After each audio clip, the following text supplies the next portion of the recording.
Muy buen día, amigos y hermanos que nos acompañan en este día domingo. Gracias por conectarte y por participar con nosotros. Antes de continuar con la prédica del día de hoy, quiero pedirte que me acompañes en una oración. Padre Santo, gracias Dios por este tiempo, por la oportunidad que tenemos de conectarnos, Señor, a través de las Escrituras, conectarnos a través de la oración con usted. Padre amado, yo le pido tanto que abra nuestro entendimiento, que nos des, por favor, la claridad, la lucidez, para comprender, Señor, dónde nos quieres llevar, qué quiere transformar en nosotros. Padre amado, te necesitamos, reconocemos que tú eres Dios, reconocemos, Padre, que tu palabra nos da vida, que tu palabra nos da esperanza y fuerzas. También quiero aprovechar, Dios mío, de rogarle, Señor, por aquellas personas que están pasando dificultades, necesidades, que están enfermas, o que han pasado tiempos difíciles, Señor, por los que han tenido pérdidas. Padre amado, por favor, consuélalos, dale aliento, dale por favor lo que ellos necesitan, Señor, para ponerse de pie, Señor, y salir adelante. Te pido por cada uno de mis amigos, te oro por la iglesia, te oro por los hermanos, por las hermanas, Señor, en cada lugar donde se encuentren ahora conectados. Bendícelos, Señor, y te pido todo esto en el nombre de Jesús, Hijo amado. Amén. Buenísimo. Estamos otra vez aquí conectados. Hoy día vamos a estar aprendiendo juntos sobre la primera bienaventuranza. La última vez que nos conectamos estuvimos aprendiendo sobre lo que era ser bienaventurados, que era ser afortunado, dichoso, pero ante los ojos de Dios. Es una felicitación, es una aprobación a las cualidades de las personas que responden al reino de Dios, que responden a Jesús. Y nada tiene que ver con las circunstancias y nada tiene que ver con los estados anímicos. Es una realidad, es una verdad de Dios que nos declara. Él nos dice, eres afortunado por esto, ¿no? Y eso es lo que estamos viendo hoy. Vamos a ver hoy sobre la primera bienaventuranza. Las primeras cuatro bienaventuranzas describen la relación del discípulo de Jesucristo con Dios y las segundas cuatro las relaciones y los deberes con sus semejantes. Hoy veremos Mateo 5, versículo 3. Dice así, bienaventurados los pobres en espíritu, pues de ellos es el reino de los cielos.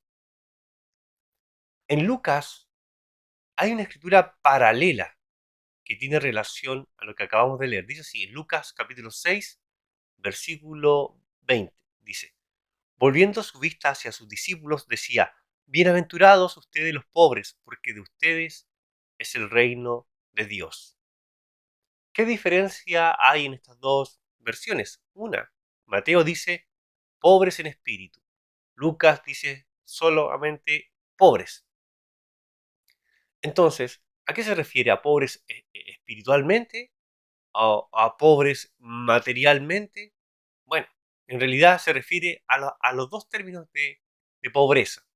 Y vamos a estar viendo hoy tres puntos para aclarar qué significa esta bienaventuranza. Y en esos tres puntos veremos, primero, qué es ser pobre bíblicamente.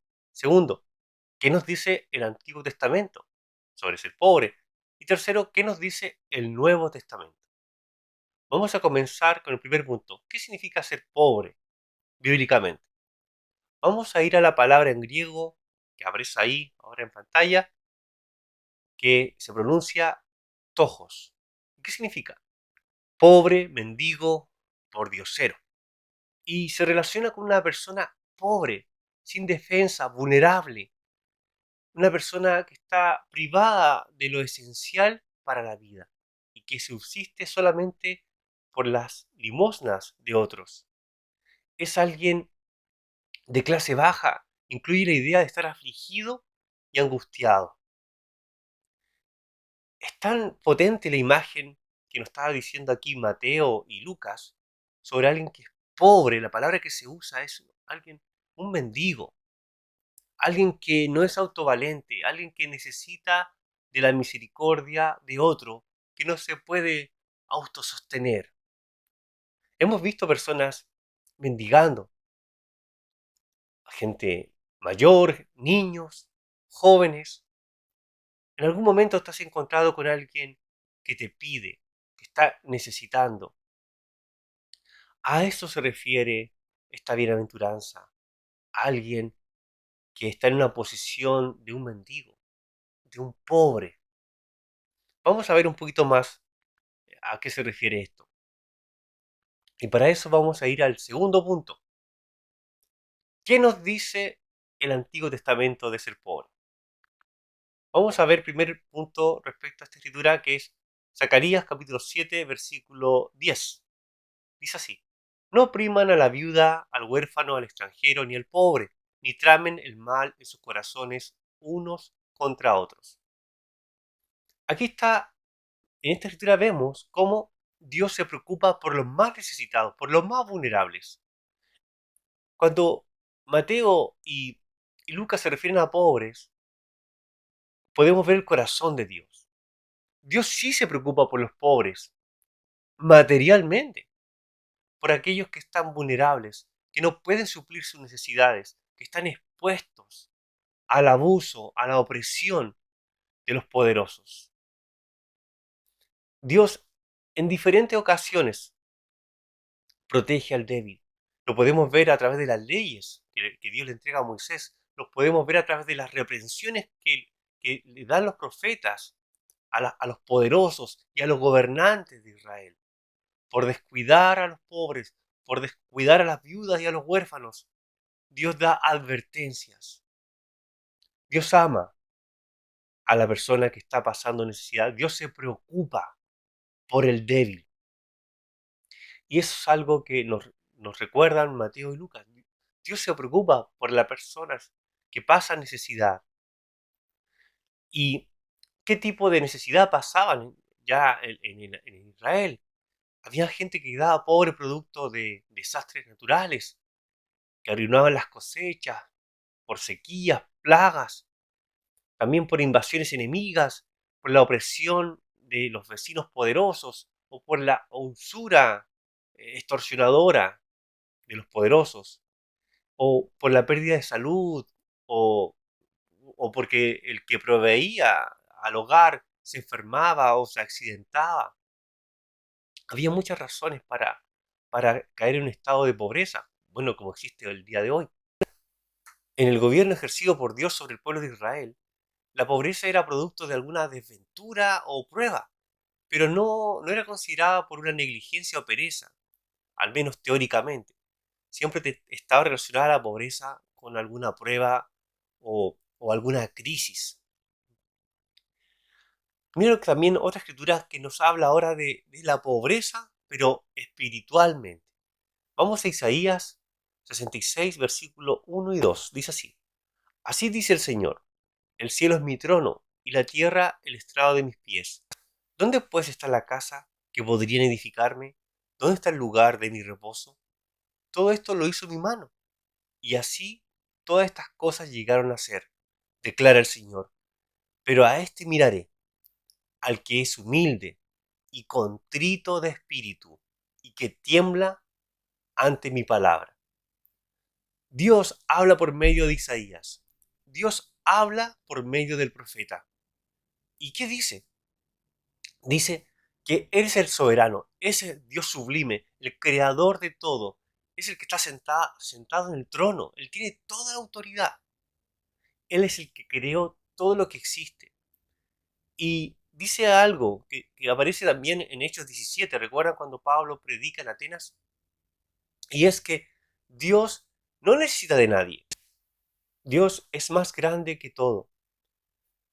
Dios es el que sostiene la existencia, el que nos da todo lo que necesitamos. Nosotros necesitamos de Dios. Pero aún siendo Dios tan grande y sublime, Dios está y se manifiesta y mira a la persona que es humilde, que tiene que es contrito de espíritu, es decir, que tiene un corazón quebrantado y que tiembla ante su palabra, es decir, que la palabra de Dios impacta, la palabra de Dios es importante para ella. Esa es una persona ante los ojos de Dios pobre, pobre espiritual, alguien que reconoce que necesita de Dios, que la palabra de Dios es importante, le impacta. A esa persona Dios mira y considera. Eso es increíble. Dios quiere tener una comunión con aquella persona que tiene este corazón de temor de Él, que le da valor, que le da importancia. Dios quiere involucrarse en tu vida. Dios quiere tener una comunión contigo. Te invito a tener este tipo de corazón. Un corazón que reconoce quién es Dios y que reconoce quién es uno ante ese Dios. Vamos a otra escritura que está en Salmos, capítulo 51, versículo 1 al 7.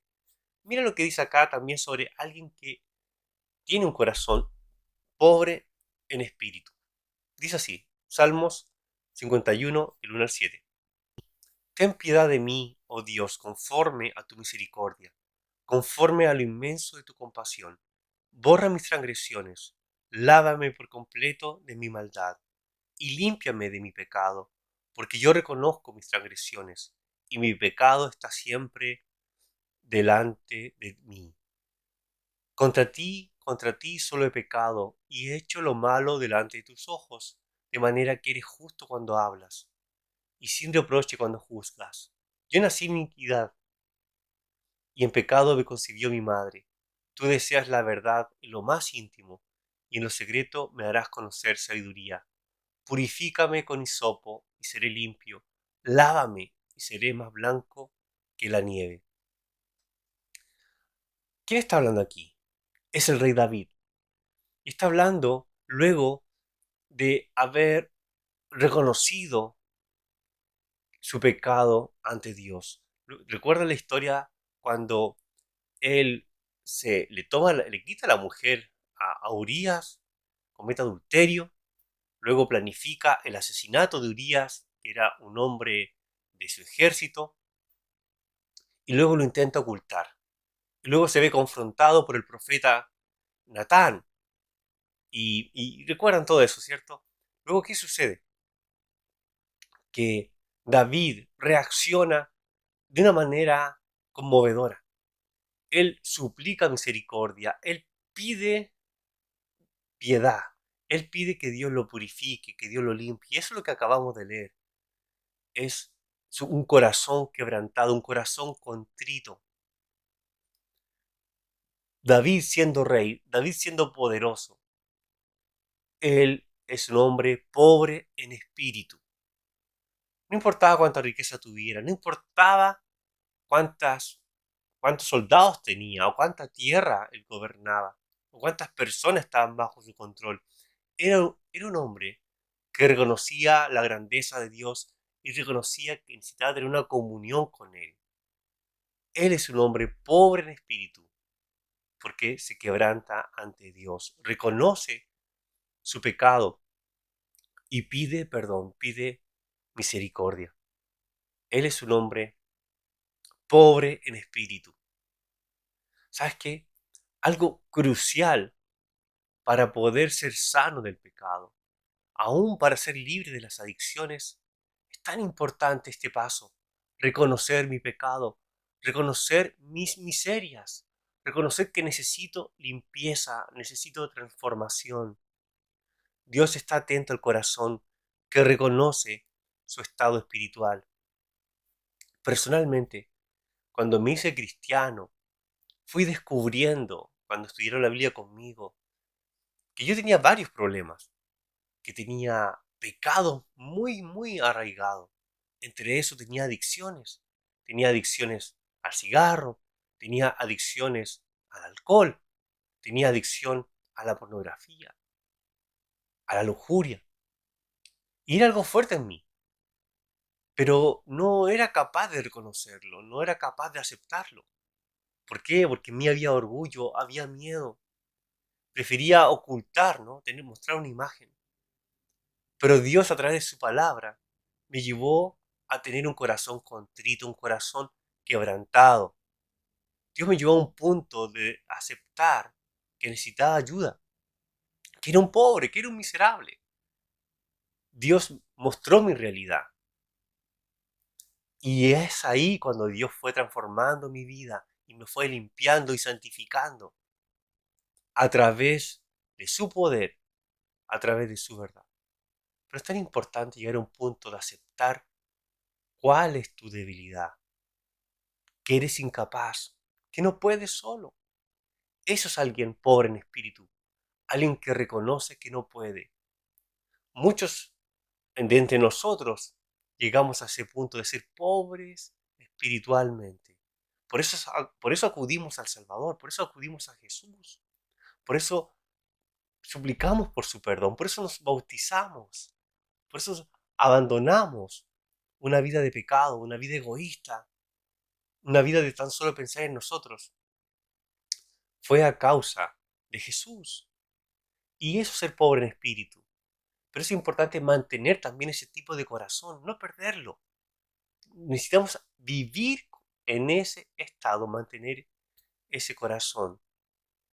Vamos a otra escritura que nos va a hablar sobre qué es ser pobre. Vamos ahora al tercer punto. ¿Qué nos dice el Nuevo Testamento? Primero, antes de seguir avanzando, es recordar que Jesucristo se hizo pobre. Recuerden que Jesús estaba en el cielo, tenía todos los privilegios de ser Dios, la gloria, estaba en plenitud. Pero estuvo dispuesto a dejarlo todo y hacerse uno como nosotros. Y aún siendo humano, llegó a una condición vulnerable, de necesidad. Los padres de Jesús en la tierra, José y María, eran personas pobres, tenían lo necesario para vivir. No eran personas ricas, tenían su sustento diario. Y es ahí donde Jesús llegó a la tierra. Vamos a ver una escritura en Santiago capítulo 2, versículo 1 al 9.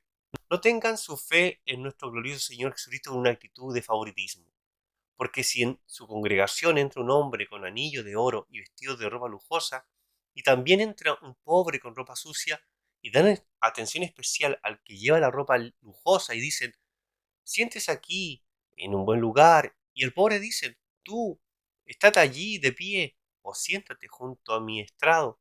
¿Acaso no han hecho distinciones entre ustedes mismos? ¿Y han venido a ser jueces con malos pensamientos? Hermanos míos, amados, escuchen. ¿No escogió Dios a los pobres de este mundo para ser ricos en fe y herederos del reino que Él prometió a los que lo aman?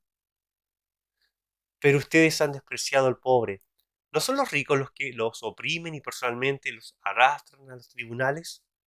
¿No blasfeman ellos el buen nombre por el cual ustedes han sido llamados? Si en verdad ustedes cumplen la ley real conforme a la Escritura, amarás a tu prójimo como a ti mismo, bien hacen. Pero si muestran favoritismos, cometen pecado y son hallados culpables por la ley como transgresores. ¿Qué nos dice acá sobre ser pobre el Nuevo Testamento? Nos está diciendo que Dios considera a los pobres de este mundo y los escogió. ¿Para qué? Para ser ricos en la fe y herederos del reino. Que tiene relación con lo que están hablando Mateo y Lucas. ¿Te das cuenta que sí tiene relación a ser pobre espiritualmente, pero también tiene relación a ser pobre materialmente? ¿Por qué es así? Si te pones a pensar, la persona que es pobre materialmente, ¿qué tiene que se pueda aferrar? ¿Qué tiene donde pueda poner su esperanza o aún su propia identidad? No tiene nada, o tiene muy poco. Entonces la persona no puede aferrarse a este mundo, o tiene menos probabilidad de hacerlo, ya que puede estar pasando situaciones difíciles este mundo. De este mundo se puede transformar en un peso, en una carga. Entonces, la fe, la esperanza en un reino distinto, se puede ver algo mucho más atractivo, se ve mucho más luminoso para alguien que sufre en este mundo, que pasa necesidades, que no tiene esperanza en esta vida. Por el contrario, para alguien que tiene una buena vida, que tiene un buen pasar, que ha tenido buenas oportunidades y las ha sabido aprovechar. Este mundo se puede volver su todo, se puede este mundo volver su tesoro, se puede aferrar a las cosas, a la buena vida. Y eso es una realidad. Por eso es tan importante ser conscientes de la grandeza y del brillo que es la fe, que es el Evangelio, que es Jesús, que es Dios. Pero aquí también es una advertencia, nos está diciendo acá Santiago, que no debemos menospreciar a aquellas personas que tienen menos, solamente porque tienen menos, mirarlas menos, y a otros mirarlos con favoritismos. A todos debemos ver como iguales, como hermanos. No importa si tiene más, no importa si tiene menos, no importa el dónde vive. A todos debemos amar, no mostrar favoritismo. A todos apreciarlos, valorarlos, cuidarlos, quererlos. Es tan importante tener este corazón, que es el corazón de Dios. Dios no tiene favoritismos. Dios nos ve a todos como iguales. Necesitamos tener el corazón de Dios, de amar. Eh, Ahora vamos a ver sobre el ser pobre espiritualmente. ¿No? Vimos cómo Dios considera al pobre materialmente en el Nuevo Testamento. Vamos a ver aquí cómo Dios considera al pobre espiritualmente en el Nuevo Testamento. Dice así. Dijo también en Lucas, perdón, 18, versículo 9 al 14, dice así. Dijo también Jesús esta parábola a unos que confiaban en sí mismos como justos y despreciaban a los demás. Dos hombres subieron al templo a orar. Uno era fariseo y el otro recaudador de impuestos. El fariseo puesto en pie oraba para sí de esta manera. Dios, te doy gracias porque no soy como los demás hombres, estafadores, injustos, adúlteros, ni aun como este recaudador de impuestos. Yo ayuno 2 veces por semana, doy el diezmo de todo lo que gano, pero el recaudador de impuestos, de pie y a cierta distancia, no quería ni siquiera alzar los ojos al cielo, sino que se golpeaba el pecho diciendo, Dios, ten piedad de mí, pecador. Les digo que éste descendió a su casa justificado, pero aquel no, porque todo el que se engrandece será humillado, pero el que se humilla será engrandecido. ¿Qué podemos aprender de esta escritura sobre el hecho de ser pobre? Aquí vemos un hombre que era fariseo y tenía puesta su confianza, su seguridad en sus buenas obras, en lo que él consideraba que estaba bien. Ahí estaba su seguridad, ahí estaba su riqueza y su identidad en sí mismo, en sus capacidades, en sus talentos, en sus habilidades. Se autojustificaba. Pero había otra persona, un recaudador de impuestos, alguien que había ido al templo, de seguro quería hacer un cambio en su vida, quería hacer un vuelco en su vida, y llegó con una actitud de arrepentimiento, de pedir compasión. No tenía que darle a Dios, no tenía que demostrarle a Dios, simplemente un corazón quebrantado, un corazón arrepentido, como lo que vimos en la escritura anterior de David.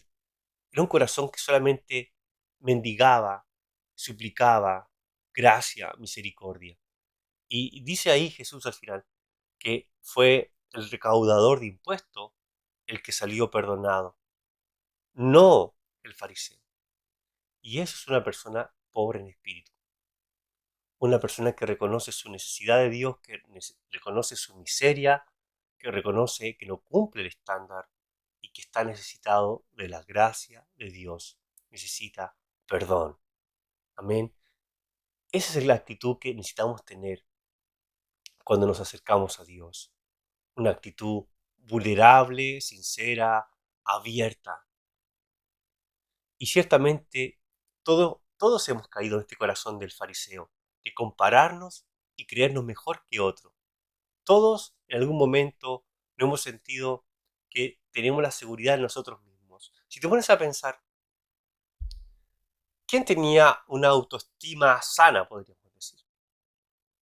Si escuchamos al fariseo, el fariseo se sentía que estaba bien. Podríamos decir, oh, tú tienes una autoestima sana. Pero en realidad, ante el ojo de Dios, eso no importaba nada. Lo que importaba era cuál es la realidad ante los ojos de Dios. Eso es lo que importaba. Y el recaudador de impuestos sabía claramente cómo estaba, cuál era su necesidad. Pero ese fue el recaudador de impuestos el que fue perdonado. Tengamos esa actitud, tengamos ese corazón.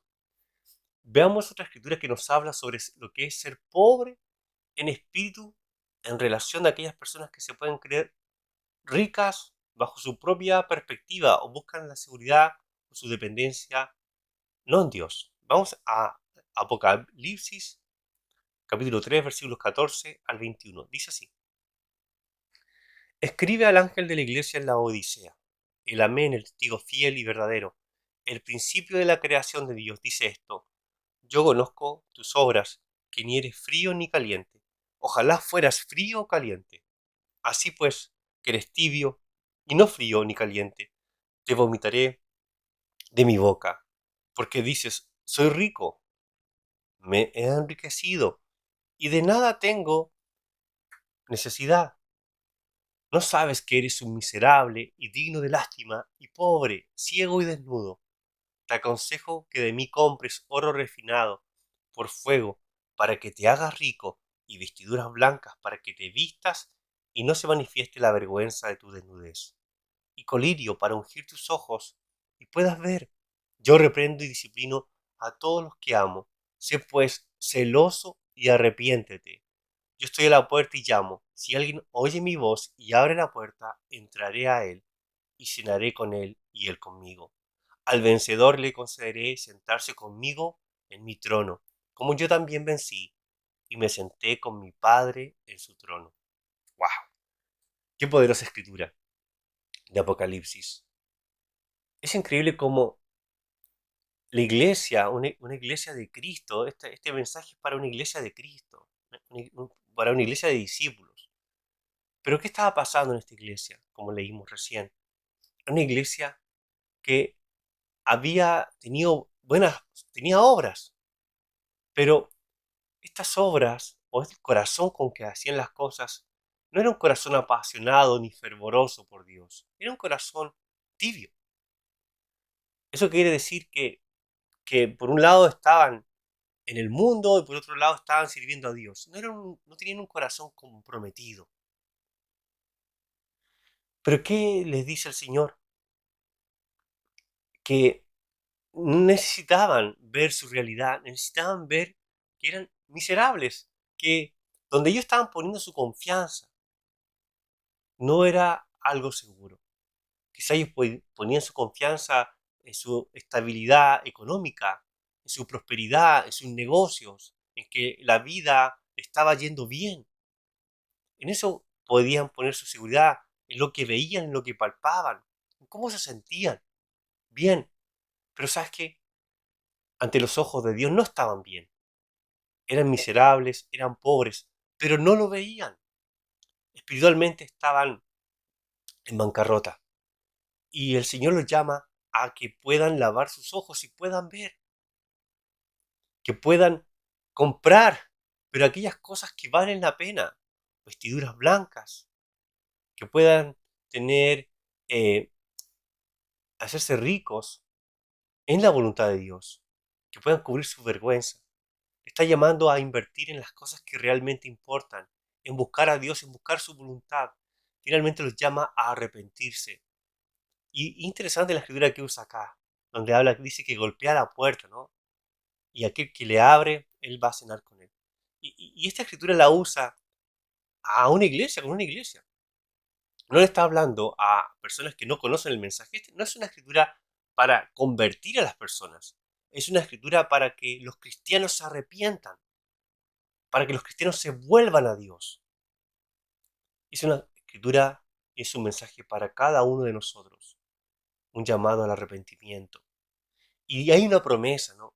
De poder un día estar reinando con Dios, de estar en el cielo, de estar en su presencia.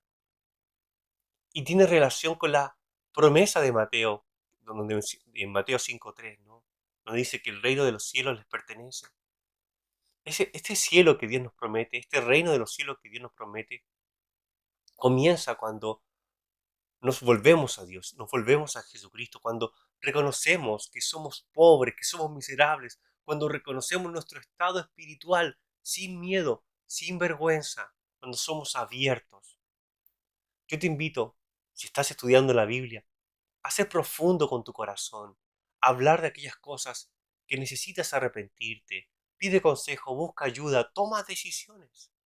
Si eres una persona que se ha apartado del Evangelio, yo te invito a volver a Dios, a volver a tu primer amor. Si estás en la iglesia y estás tibio, yo te invito a arrepentirte, a reconocer tu estado espiritual y alimentarte y buscar la riqueza en Dios. Dios te va a proveer, Dios te va a limpiar, Dios quiere purificarte, Dios quiere renovarte. Amén. Y si tienes dudas, yo te invito a hacer preguntas a aquellas personas que te invitó, y para que comiences a estudiar la Biblia, para que empieces a descubrir este tesoro de ser bienaventurado ante los ojos de Dios y poder experimentar una nueva vida, un cambio de corazón, un cambio de mente, aun cuando para que tus emociones sanen, para que tu vida cambie. Yo te invito a acercarte a Dios de todo corazón. Te invito a ser un hombre y una mujer pobre espiritualmente, a reconocer tu necesidad. Dios quiere darte su reino. Dios quiere hacerte parte de su reino. Dios quiere gobernar en tu corazón, gobernar en tu vida y entregarte el Espíritu para que no más estés sola, no más estés solo, sino que experimente la presencia del Espíritu en tu vida. Muchas gracias, gracias por poner atención. Nos vemos, Dios mediante, en otras semanas. Un abrazo.